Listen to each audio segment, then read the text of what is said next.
पूर्णस्य पूर्णमादाय पूर्णमेवावशिष्यते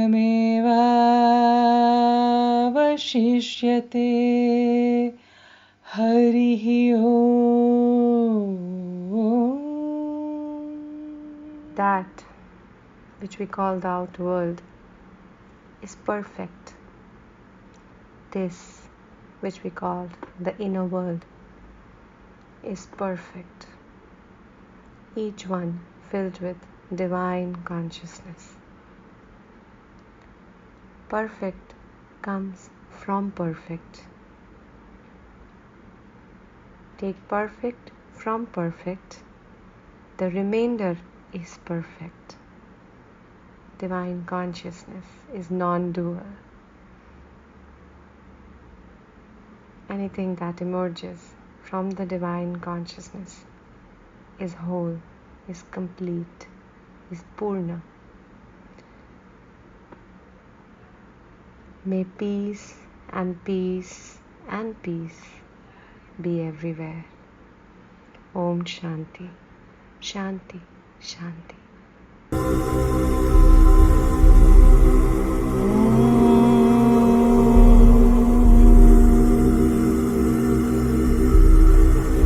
पूर्णमदः पूर्णमिदं पूर्णात् पूर्णमुदच्यते पूर्णस्य पूर्णमादाय पूर्णमेवावशिष्यते.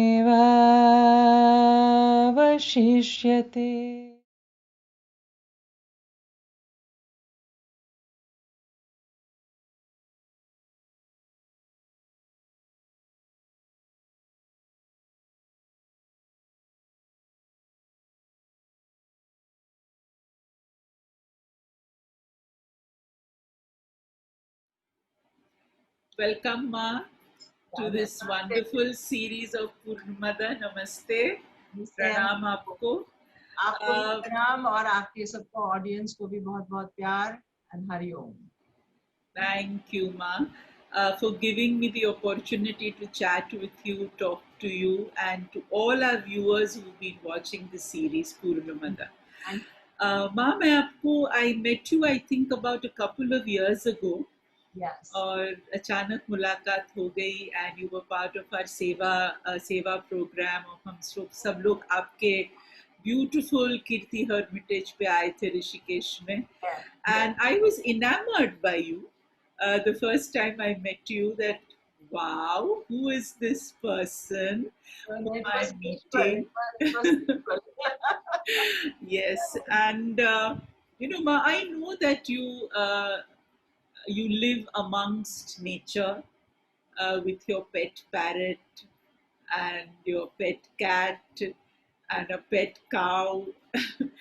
And I was really enamored by your way your lifestyle is and the wonderful things you teach, from tarot to CI plus to I don't know what else. So let's begin with you sharing about the various things that you teach.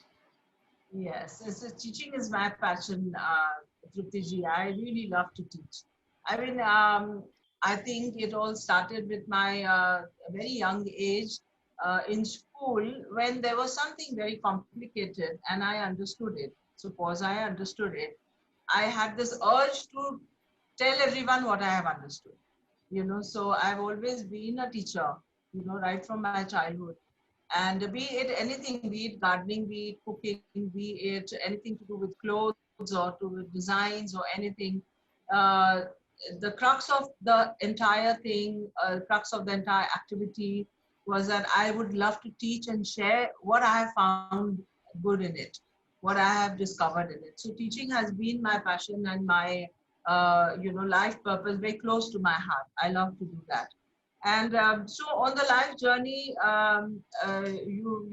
being a very exuberant and a very happy and a very bubbling person that I was always, I've been learning a lot of things. I've been a voracious reader and have a very inner nature to go under the sheet and look into the cause of everything. Yes. Very exploring, yeah, and a very researching kind of attitude. So that has made me pick up on a lot of healing modalities and divinations. Of course, it all goes hand in hand with self-development, and the core pursuit has been to find my true self.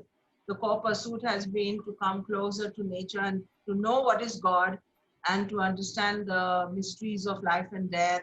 That has been the core pursuit, but simultaneously you gain a lot on in this pursuit because so many things are revealed to you when you're in a genuine quest. A lot of things Absolutely. are revealed to you. Nature showers you with so many different themes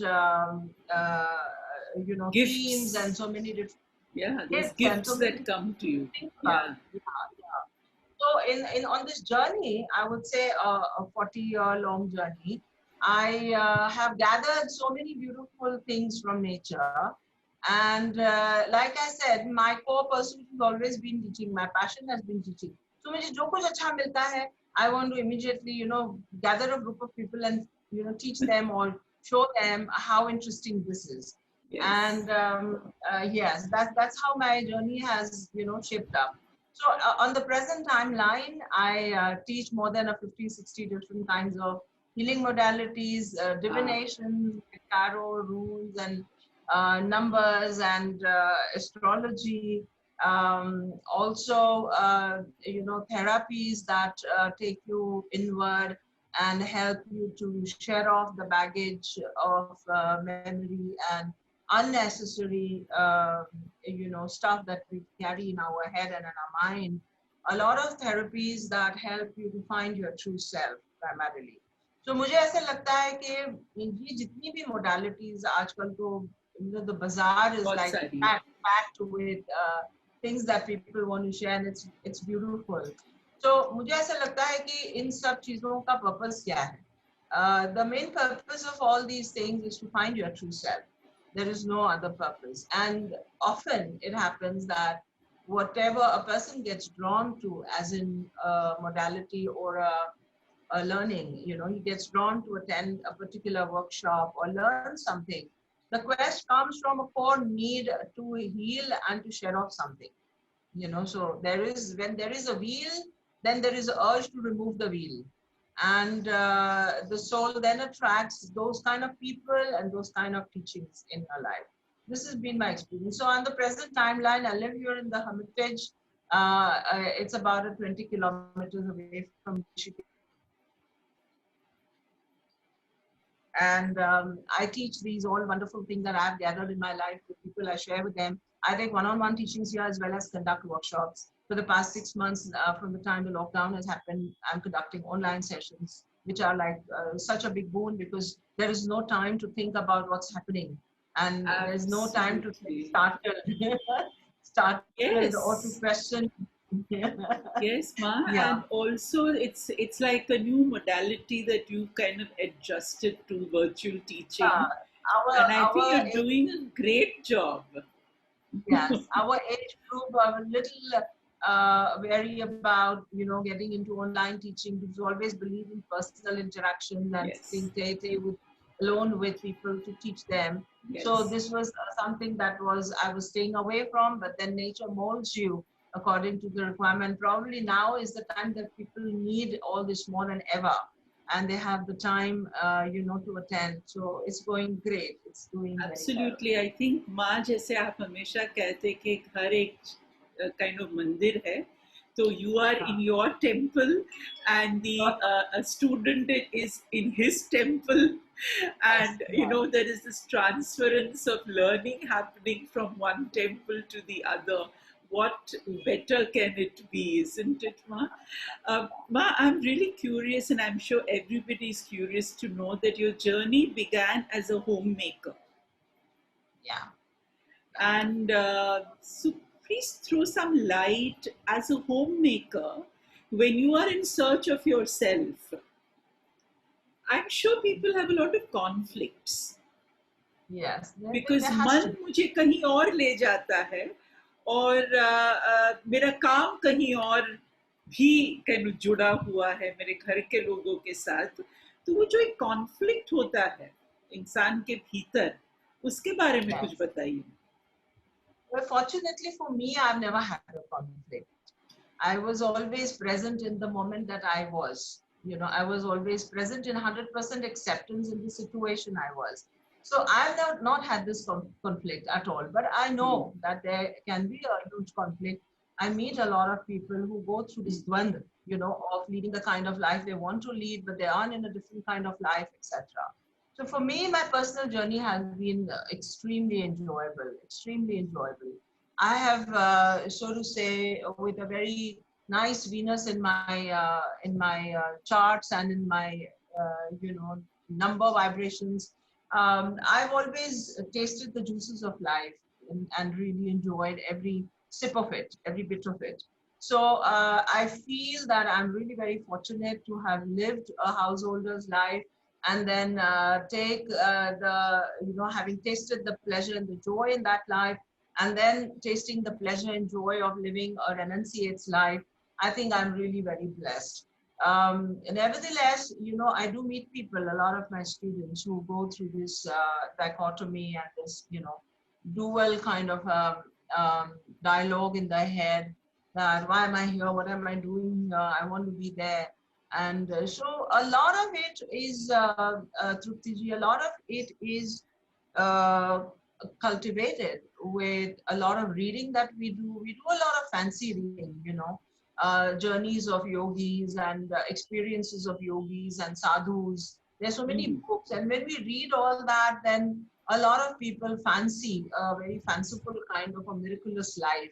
And they assume that the life of, you know, a wanderer or a saint going into forest would be like such a wonderful life. And they so it's kind of an imagination that builds up over years, and they are living in that dream and not living in their present 100%, you know. Correct. So yeah, so I feel that if somebody fancies the dream, which everybody has a right to, you know, have the courage to jump into it, you know, or, you know, understand that that's a dream and this is my reality, you know, that is a dream and this is my reality. And as long as one is in the reality, he needs to be present 100% in the reality, fulfilling all the roles that he has taken willingly. And then you could maybe in your prayers, you know, address to the divine that I am not happy doing what I'm doing. And if there is something that would make me happy, please reveal it to me, you know, rather than interpreting a fancy idea to be a source of happiness, you know, that which is imaginary. It's a hypothetical thought, that an equation of happiness that you think you're going to be happy like this. And so in my case, things have happened. I haven't done anything. Things have happened. You know, I've been, you know, with the flow of life completely. As a householder, I've been very happily participating in all the family issues, and I've been, you know, a very ardent cook and a very ardent mother and a very ardent wife and everything, very happily. I've enjoyed every bit of my journey. And I never ever thought that I would come on a renunciate's path, you know, but the divine willed it that way. And, you know, within a very short time, it all happened. So now that it has happened, I'm 100% in this. I'm 100% in this. I don't have my one leg there and one leg here. No. and that's quite difficult, no, to kind of be present in the moment, you know, and that's something that I always see in you. You know, you're always present in that moment. Yes. Ma, can you throw some light on how does one know that this is the time that I have to move? Like, when did you know that this is the time I have to move? There's a inner calling that is there, but you know, the surrounding, the environment kind of creates that situation, and then you start moving. So, Yeah. how does one know that this is the right time? There are indications. There are indications. Nature gives you indications. The dialogues. I mean, you yourself could utter something that you would remember later. That I said something like this 6 months back. I mean, I remember having said something maybe 30 years back. In a very humorous tone. Very casual humorous tone to someone that I'm going to go off to Tibet. And carry my bag and baggage and go off to Tibet. And so she said, a very close friend of mine, she said, I'm also going to come with you. I said, I'm sorry, when I go to Tibet, nobody's coming with me. So Yes. it's just something that comes out of innocence and you have no clue of so your inside probably knows everything, and the outside, which is a reflection and an extension of your inside, keeps throwing a lot of indications. However, I feel that one is not matured enough until you reach that moment to analyze how things should be.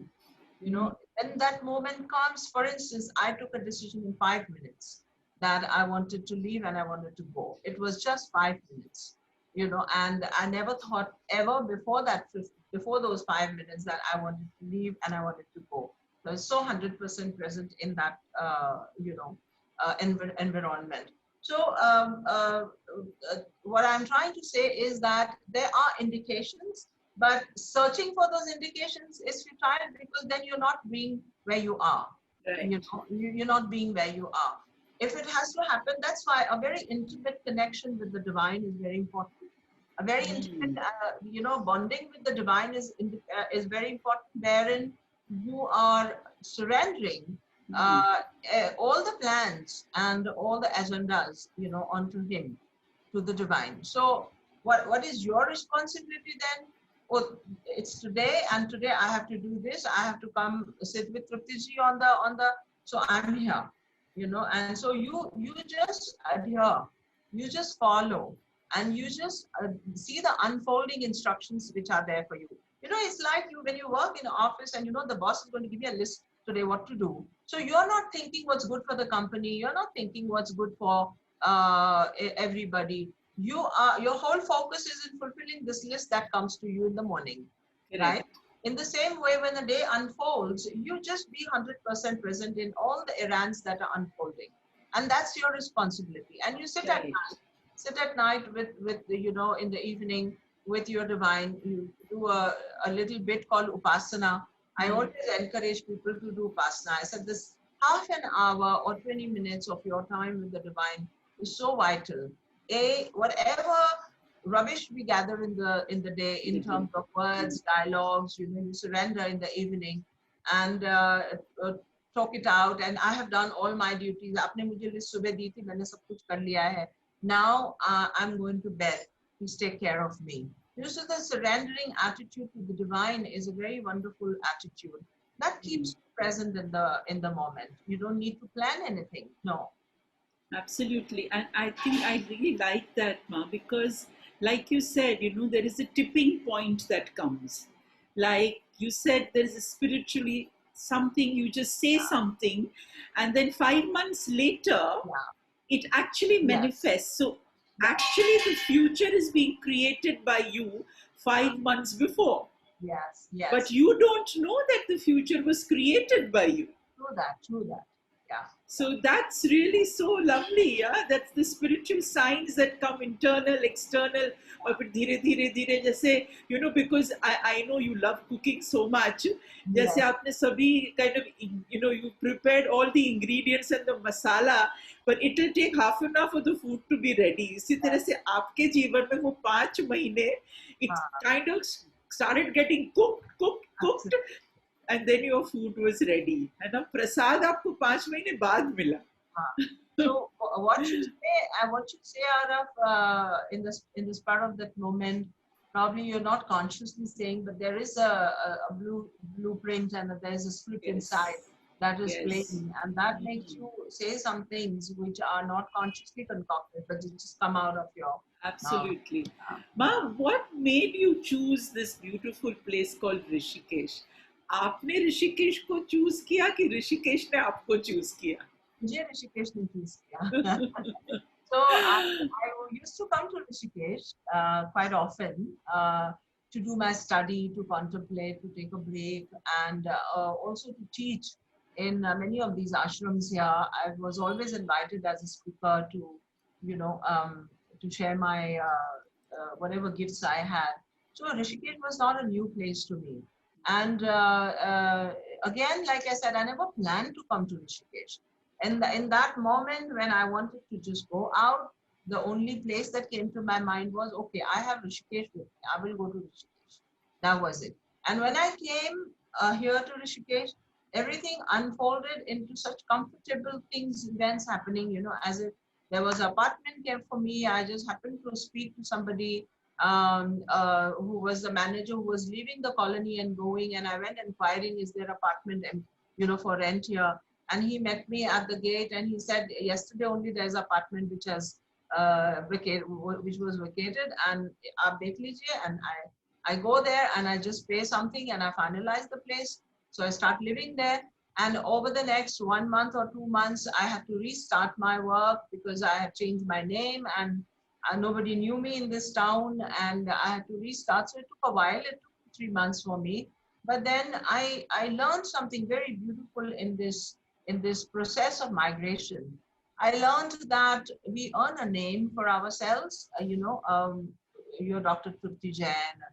We earn this name over the years, and we have our clientele, our students, and our circle of professional contacts and everything, and we assume that this is the structure that we've built over the years, and we thrive in this structure. And so suppose you just migrate and go to a new place completely with a new name, where nobody knows you by that name, and you're no longer the old name that you were. You're in a completely new environment and nobody knows you. So it's kind of a scary situation when you begin this journey, but within a few days or months, you realize that the soul has a spark, and the soul has that Dr. So-and-so resides inside, of your heart. And the external that you think this is Dr. So-and-so is not the one that is there. So the soul spark, comes out, and you attract the same glory what you left behind, again in your life. You manifest the same glory again. So there's nothing that is lost. There's nothing that is lost. As long as your soul is in your body, you have lost nothing. Yeah, lovely. Yeah. As far as the soul is in your body, you haven't lost anything. Absolutely. Maybe just change your name and change your garment and change your place of residence, and you begin a life again. And that particular phase in my life gave me a newfound confidence that even if I go to the remotest place in the world, people will find me. So, so speaking about the remotest place, you built your beautiful hermitage far away from the town, Ma. Yeah. So why did you build a hermitage far away from the town? Generally लोग ना town में रहना पसंद करके लोग, they are easy to kind of contact you, but you made it difficult for people to contact you, Ma. Yeah, so I given a choice, I would go even farther. And what is the agenda? That's important. What is it that you have come here for? Okay, if you think that, okay, now that the divine has decided that it's no longer a household journey for me or a society journey for me anymore, and I've been chosen to do my inner journey, then the quieter the better. Quieter the better, the farther the better, and the sooner that you learn to live alone, the better. Because it takes a while for you to learn to live alone. It takes a while. It takes a while because everything in our life is in a network of habits. Everything is in the network of habits. We get up in the morning and we talk to somebody in the house, and then we are connected, interconnected. Our mind cords are interconnected with so many people, including friends and the people that you live with in your house, etc. So it takes a while for you to realize that the network has to come together and become just a thread with the divine. So the only network you have is the network with the divine. and others are happening. If they are there, they're fine. If there's nobody, there's fine. It's True. absolutely fine. So this seclusion takes a little while.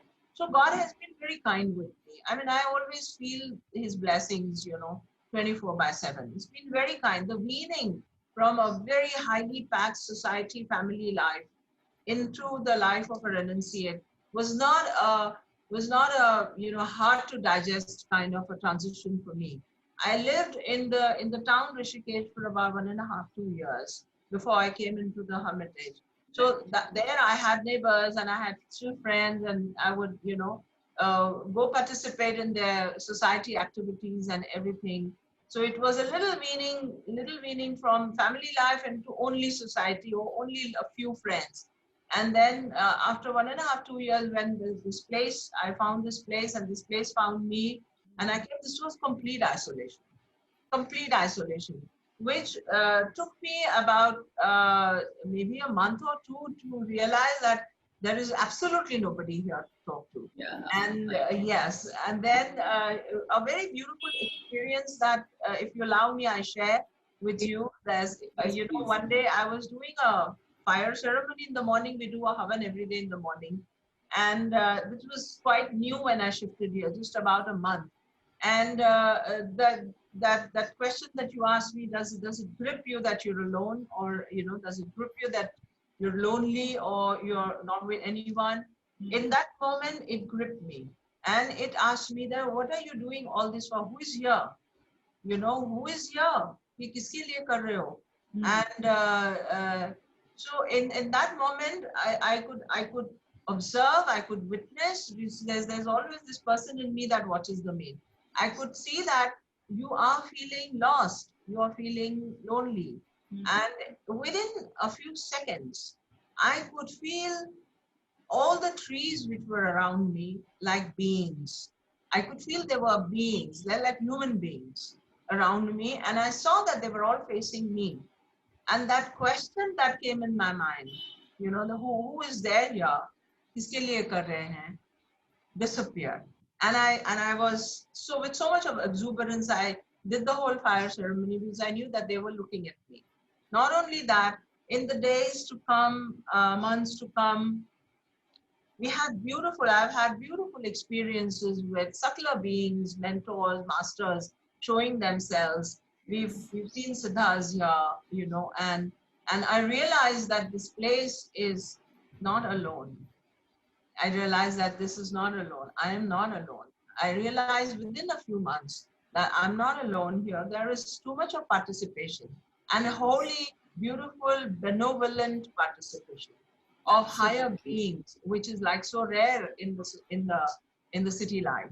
It's so rare in the city life. So it's the seclusion is absolute and sheer blessing. Absolute and sheer blessing. Absolutely, Ma. Like they say, I am in everything and everything is in me. Yes. That's what you are experiencing every day. Ma, आपका क्या होता है schedule? जैसे सुबह आप हवन करते, सुबह जल्दी उठ जाते हैं, है ना आप? Yes, I have a very interesting and a very colorful and a very beautiful schedule. I mean, please share with us. Occupied. Occupied. Yeah. I'll begin from the night. I sleep at around 8:30. My phone is off and everything is off and the lights are off at 8 o'clock. At 8:39, I will sleep. I get up around 3:30 in the morning, and then I do all my bath and everything, and by 4:30 I'm down with my meditation. I sit and meditate. Right after 6 o'clock there is contemplation, meditation, prayers. Sometimes kabhi dhyan nahi lagta hai, so I sit and sing for the Lord. I sing some stotras for the Lord. Kabhi dhyan mein baith jati hu to chupchap baithti hu, no stotras that day. And then around 6 o'clock, then I go have some biscuit, chai, coffee. 7 o'clock, there is a havan. We have a beautiful temple of silence here, the Nisha temple. Oh, right. Yes, it's a Mahaganpati temple. So we do a havan there every day. And I go down to do the havan at 7 o'clock, and 8 o'clock I'm back, very lightly, some breakfast or something. And my day starts at 8 o'clock. So in between the 7 o'clock to 8 o'clock, after the havan, I take the Aarti to all the places in the all around the ashram, including the cow goshala. We have a small goshala, so the baby there, I mean my cow there, Oh, she those moments in the morning are with her. So I take Aarti to her, I feed her something, I give her some banana, and then I come up. And then my day starts. I have appointments lined up. We have classes, etc. So from 8 o'clock in the morning to 8 o'clock at night is all according to the moment demands. Sometimes there are no classes and there are no appointments. Then I just sit down and read a book, or I read stotras. I love to read scriptures, so I read Upanishads or stotras, some beautiful singing, and I paint also. So I paint yes, sometimes. Yes, yes. I do gardening. I attend to my plants myself, and we have 4 5 helpers that come here. So I'm sitting and gossiping with them also sometimes about the village, issues and everything. That's how the day goes, and it's busy. We're busy.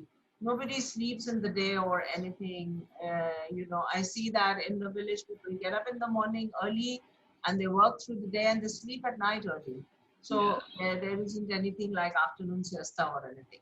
Yes. lovely. What a schedule, Ma. Beautiful. Uh, Yes. Ma, sometimes, like, I know you've been now in Rishikesh now for about 12 years. 12 years. Yes. 12 years, yeah. So माँ जब आपने शुरुआत में जब आप you went to Rishikesh and you started living a life, that different kind of a life, did you miss on any kind of luxuries?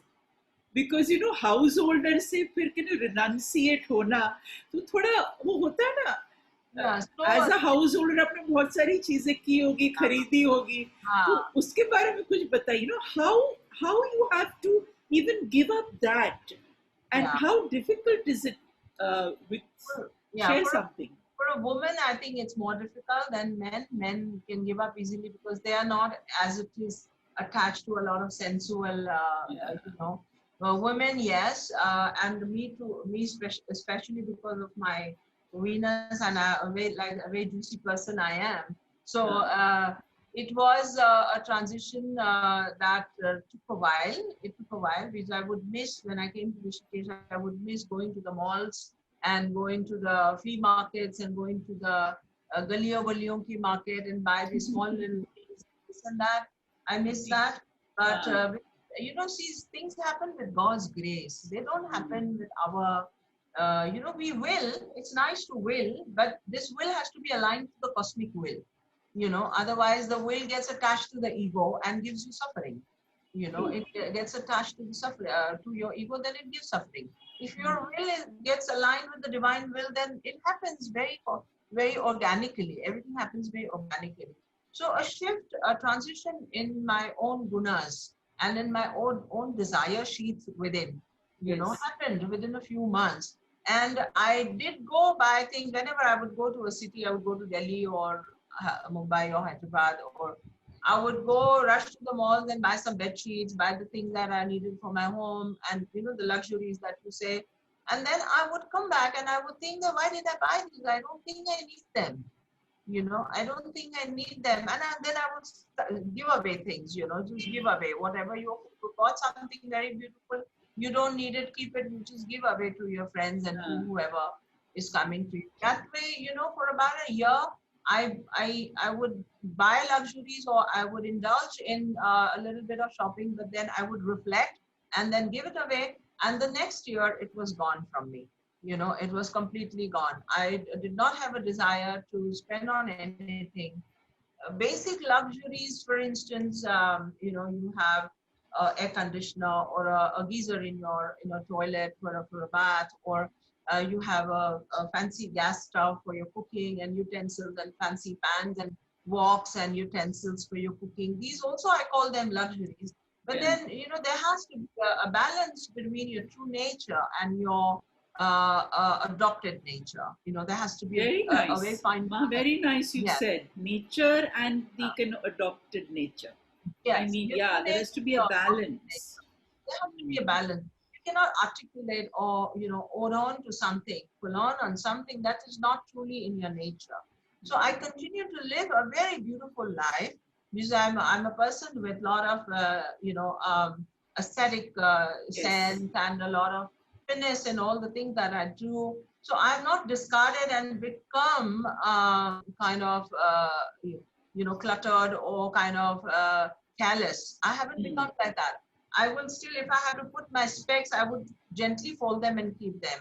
I haven't become that I would start to throw them down Correct. somewhere. So the balance between my true inner nature and the outside role that I have taken on is a practice, is an ongoing practice. So I call these atoms of renunciation. I call these atoms of renunciation where something little tight and sometimes little loose, sometimes little tight and sometimes little loose. And when you have the sincere desire to let go of all that is frivolous and all that is redundant, the divine, molds you in a beautiful way where, you will shed like onion peels coming off, Yes. like the onion Yes. leaving the peel by peel. It comes off, and that's the gentleness and the beauty of renunciation. You have a sincere desire to renounce and you can't, the divine will do it for you. The divine will do it for, and I've experienced it. I've experienced it, and that talks about everything, right from the food that you eat. You want fancy juices, and you want fancy food, or fruits, and so many things. And then one by one, you come into a very organic simplicity. Yes Very माँ, organic. मैंने आप में देखा हुआ है, आप हर चीज को ना वैल्यू करते हैं, छोटी से छोटी चीज भी आप वैल्यू करके उसको कहाँ रखना है, कैसे रखना है. And I've visited your hermitage. There is no clutter anywhere. No. I mean, हर चीज जहाँ चाहिए वहाँ आपने रखी हुई है. चाहे आपका रूम हो, चाहे जहाँ पर पढ़ाते हैं, चाहे आपका वो किचन हो, चाहे वो झूला जहाँ पे आपने रखा हुआ है. Everything is in the right place. So when you visit the hermitage, you feel as if you are in a place which is perfect. Yeah. And that seems like that, ma, because आप इतना प्यार से हर चीज को ना, not only आप हर चीज को रखते हैं, पर I feel as if your consciousness is attached to that thing. Yes, it does get attached. You know, it attached kind of travels around. Yeah, I Also have the- that feeling. Yes. Also, the attachment is not, an attachment of possession. The attachment Yes. is that of valuing it as, Yes. as consciousness itself. Absolutely. Yeah. Absolutely. So I can give away anything anywhere. I'm not attached to, holding it or possessing at all. Anything can be given anytime. Correct. That's Ma, how I know you live absolutely in the present, but do you sometimes think of the future कि ये जीवन मुझे आगे कहाँ ले जाना है, या you're going to leave it to the divine will of the Lord? I will, well, to think in the future and to think in the past is the grip of Maya that is there on all human beings. Everybody starts living in the present, then Maya will become very weak, and consciousness will be stark naked in front of everyone's eyes. So not to live in the present is the focus of Maya. So the thought does come, कि अच्छा आगे क्या करना है. But then I'm very quick to dissolve that thought. I'm very quick to dissolve that thought. अभी तक क्या करना था पता था कि आगे क्या करना है पता है क्या करना है, So what I'm doing, if you think you would do this last year, no. So what I will do next year, I need not think about it. Let it unfold. So माँ, आपने बहुत अच्छा कहा कि thought of the future will come, because I think that is the kind of nature of the mind. That is the grip of the But to dissolve it, to become aware at that moment when the thought of the future is coming, and to dissolve it at that time, that is the trick that you have learned, Ma, isn't it? And that comes to me. That is the gift that I have got, not the trick that I have learned. I haven't done anything. Yes. Ma, आपने कभी सोचा, you have a beautiful hermitage. ऐसा कभी ख्याल आता है कि इस hermitage को मैं बहुत बड़ा आश्रम बनाऊं, ये करूं, because I'm asking this question because बहुत सारे लोग जो आपके पथ पे है, वो ये सब सोचते हैं माँ. तो इसके बारे में आप क्या कहना चाहती हैं? मुझे तो भयावह लगता है, मुझे तो बहुत भयावह लगता है. मुझे लगता है कि it's like, from a big circle, I feel the journey is going inward to very little movement, and to think about something like expansion would be again going outside. Yes. Would be again going outside. So that's not something I ever think. I don't think about I love that. It reminds me of bullseye. You have hit the bullseye. Now, why the hell would you throw the arrow outside? I think that's a lovely thing to say. It's not a thought that is kind of parallelly thinking critically about people who are doing it. Not at all. It's just their journey, and they feel fulfilled in doing that. And there are a number of agendas people take up of service and different kinds of projects that they take on for humanity. So that's their journey. For me, I have to be very honest with my inner nature. What am I seeking? I'm not seeking to serve humanity, going out of this circle. Right. I want to serve humanity through my own integrity and my own consciousness dwelling. I would serve, and if you come in front of me, I'm ready to serve you. But I'm not going to go out and search for you. Right. So, if somebody comes to me, I can serve you. Somebody is here, there are 10 people, I can teach 10 people. But I'm not going to go out and search for 10 people. Right. So because my focus is on the inner wiring. Yeah. Lovely. And I think you're right. Everybody has their own specific, unique journey. Yes. And this is your journey. Ma, in meditation and in your, sadhana, sapne, have you ever visited a past life and you want to share something? Yes. You have visited. Good experience, yes. A number of times, not once, a number of times, very vivid and very clear, but very abstract images of the person that I see, and I know this me, and I know this is me. Many such events have come, but something that I really hold on very close to my heart, my experience is when I was in school, I would go to the school very early. I mean, abhi to jharu lag rahe hote the, and this is again another part of my personality. I'm very punctual, a little more than punctual, so I would reach a place. If I had to reach somewhere at 2 o'clock, I would reach there at 1:45 for sure, so I would always go to school very early and then go sit on the stairs facing the playground, and because all the classrooms were still locked and they were sweeping and doing everything. So I would sit there with my bag and keep daydreaming. I used to love to daydream there. So in front of the playground, I mean, where I used to sit, the sun would be rising at that time when I would go in the morning. The sun would be rising and I would go into a regression automatically, just spontaneous. Yes, spontaneous, just looking into this. Sheikh Chilli hota na baithe bas soch raha hai, just Mungeri Lal ke Haseen Sapne, just looking into nothing, and I would go into a trance, and often I would see many images from my past life. But what stays close to my heart is I've seen myself older, much older than what I am in one of those images, in my present life. So I have gone forward and laughed looking at that me, because I was a kid then. Ma, if you can just repeat it, because the connection went away. Oh, I see. Yeah. So it's, what was very close to my heart in all of these abstract images that came up was this event when I was sitting on the stairs and looking into looking into nothing, just the rising sun coming from there.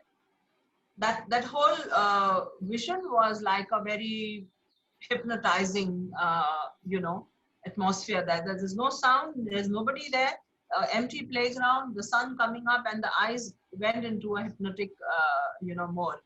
And I have seen myself much older than what I am now in this life. So I've seen myself something like 80 plus years of age, with wrinkled skin and face and everything. And I really laughed it out because I was a kid then.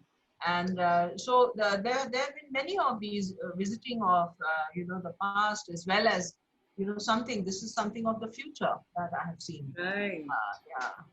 Yeah, actually, Ma, a lot of people have these spontaneous kind of regressions. Yes. Sometimes you can have it in your dreams also. Sometimes, like you Yes. rightly said, looking, beyond, and then you suddenly have these Yeah. pictures and images that come to you. So, when you had such an image, were you scared? Were you, worried or anything like that?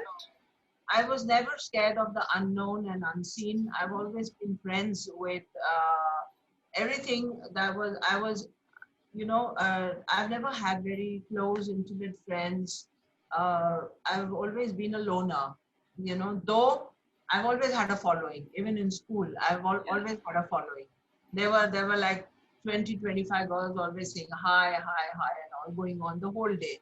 But I was a loner. And I didn't have anybody whom I could share heart and heart with anyone. And I had these secret experiences of mine that I never shared with anyone. And so I was never scared of the dark. I was never scared of the unknown. I was never scared of anything. I've never experienced fear in my life. That's Never. the reason you're able to live Yeah. with nature in complete harmony. That's really awesome. Ma, how does one understand spirituality? If you can tell us a little bit more about how should people understand what is spirituality? Because माँ आप जानते हैं कि आजकल सभी लोग अपने आप को बड़ा spiritual मानने लगे हैं. And I'm very spiritual, I'm very spiritual. But there are so many issues that, like you rightly said some time back, fantasy and kind of reality. They don't seem to be in touch with their own spiritual being, though they may call themselves spiritual. So, how does one understand spirituality now? So, because they understand spirituality the way they understand, that's why, they say that they are spiritual. So, most of the people think being spiritual means that you have started understanding reasons for whatever events are happening around and with you. So you become spiritual, which is right, which is not wrong, but it's not completely right. It's not completely right. Being spiritual to me is to come into 100% integrity, into 100% face to face with who you truly are. And it's the most difficult thing to do because you have been conditioned from childhood, groomed from childhood. एक के बाद एक हमारे ऊपर कपड़े पहनाए जाते हैं, of so many should be's and so many would be's and so many you ought to be like that or ought to be like, including, our dressing up and the way our countenance is and the way we sit and everything is a conditioning. And so it's difficult to drop social conditioning and familial conditioning. It's difficult to drop because that becomes such an intrinsic part of your nature. Yes. But inner thought conditioning is an exercise that everyone must do. That what you think, whatever you think, is not 100% right. Is not 100% right. And a thought is in itself a conditioned wave, of energy. Thought itself is a conditioned wave of energy. That's why when you're in a thoughtless form, when you sit down for meditation or you go in a thoughtless zone, at that time there is no opinion and judgment about anything. There's no opinion, there's no judgment about anything, not even about yourself. Does that make you think like this? A fancy thought. I am spiritual itself is a fancy thought. You can say probably I'm more authentic than before. Right. Probably you can say I'm more authentic than before. And my journey is to become more authentic and more authentic, more and more in my truth than before. And this journey can be called the journey of the spirit, probably somewhere midway you can reach a point where you say there's nothing inauthentic about me anymore, that I'm spiritual now. That means you're truly what the spirit is and you're not what the person is. Yes. To be spiritual is truly be what the spirit is, completely nirguno nishkriyo nityo nirvikalpa niranjana nirvikar nirakar nitya muktosmi nirmalaha. These are the attributes of the spirit. If you can Right. give some attributes to the spirit. Right. So when your personality becomes all of these words, then you can say you're spiritual, because now you're guided only by the spirit and not by anything else. Right. Yeah, Yes, yeah. ma'am. Beautiful. So when you recognize the infinite in you and you become one with the infinite Yes, and you speak the truth that the spirit wants you to speak, yes, yes, that's yes, when you actually become deeply spiritual yes. in Also, your you're behavior ready. and Yes, actions and thoughts, and everything becomes one. absolutely. Also, when you're ready Lovely. to share that which is not in alignment with your spirit, when you're ready to share that. That's why they say that truth is a very expensive thing. It will demand a huge price. It will demand a huge price. It can take the price of you as a person completely. Yeah.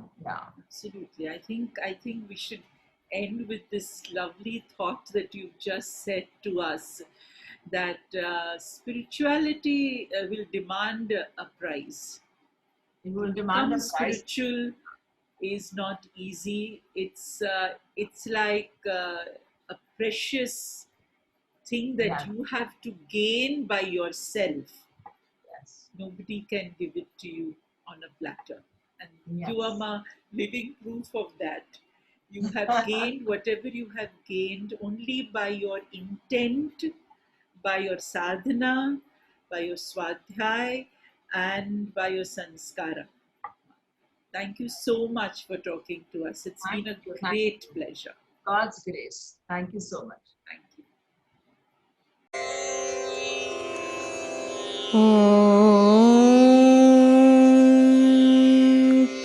पूर्णमदः पूर्णमिदं पूर्णात् पूर्णमुदच्यते पूर्णस्य पूर्णमादाय पूर्णमेवावशिष्यते।